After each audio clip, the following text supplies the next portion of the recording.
Good How are you? morning. My name is Thank Jason. I'm a trader from Miami, Florida, born and raised in the county of Dade. Spent most of my time learning chords and scales. You know, I'm a monster with it. Then I climbed to some of the heights. At least I was high enough to see what was going on in music. And I realized that it's a very lonely way to go, and it doesn't pay as much as I thought it would. Let me tell you what happened. It was Thanksgiving.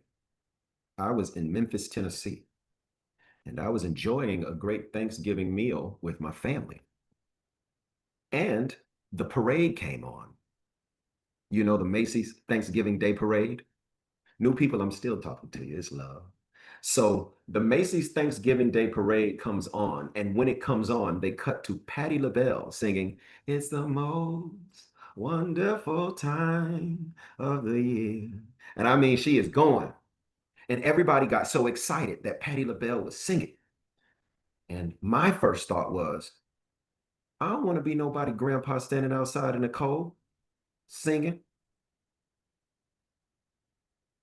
I don't want to do that. It was kind of that with some other things. I thought, man, Patty, you should be home making greens, sweet potatoes. But nah, she was outside. You got to know how cold it is in New York, Thanksgiving Day. She was bundled up, and I thought to myself, man, that's somebody, grandma. She's still singing. It's the most wonderful time of the year. Now, let me tell you, I don't think that anything's wrong with parades. I don't think anything's wrong with Patty, and I don't think anything's wrong with singing. But riddle me this. When Rihanna started making makeup, she stopped making music. She did. Think about this.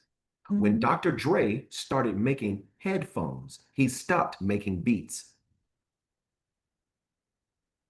The That's right. music is a fantastic method if you can get there to a place of prominence. It really is amazing. But the cost of it are so high that when anybody finds another way to make money, they typically leave music alone. Go back, look at the record. Tell him.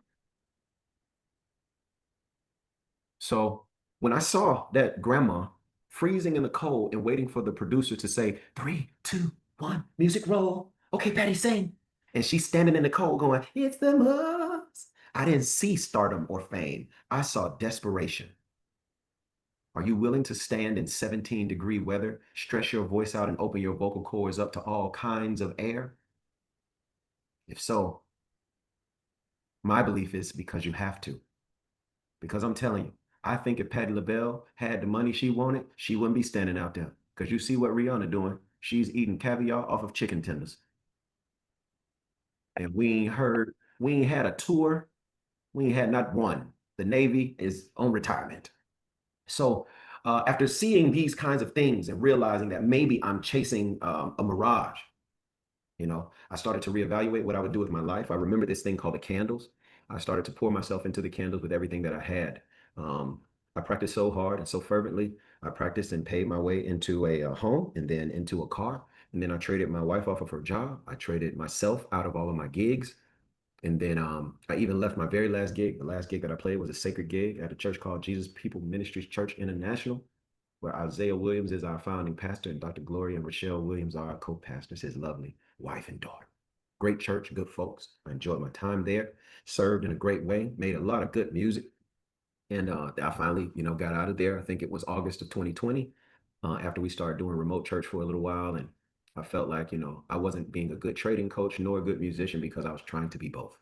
So I decided, you know, if I get better at music, I don't get a raise at the church. But if I get better at trading, I get a raise immediately in the candles. So it's pretty easy. Let's go over here and trade some more. So I started trading fervently. By that time, the community had grown a bit. And I started out with two students in the late summer of 2019. I got my third student in February of 2020. And since then, it's been about 35,000 people who've been impacted by the things that we teach and say and do. This community is led by myself. I thank God for my wife and the vision. When there was nobody else, it was just us. And then along came some mentors, people like Raven Wise and people like DG, some of those that you see here. If you're a mentor, unmute your mic, say what's up. I'm not sure, but you'd see Ken Thompson, Greg Smith. I thought I What's saw up? Nia What's up? coming for a second. So many other great mentors that help train and lead, serve. run trade rooms, come up with education, other things like that. So that's me in a nutshell. I trade. I teach people how to trade. There's nobody better.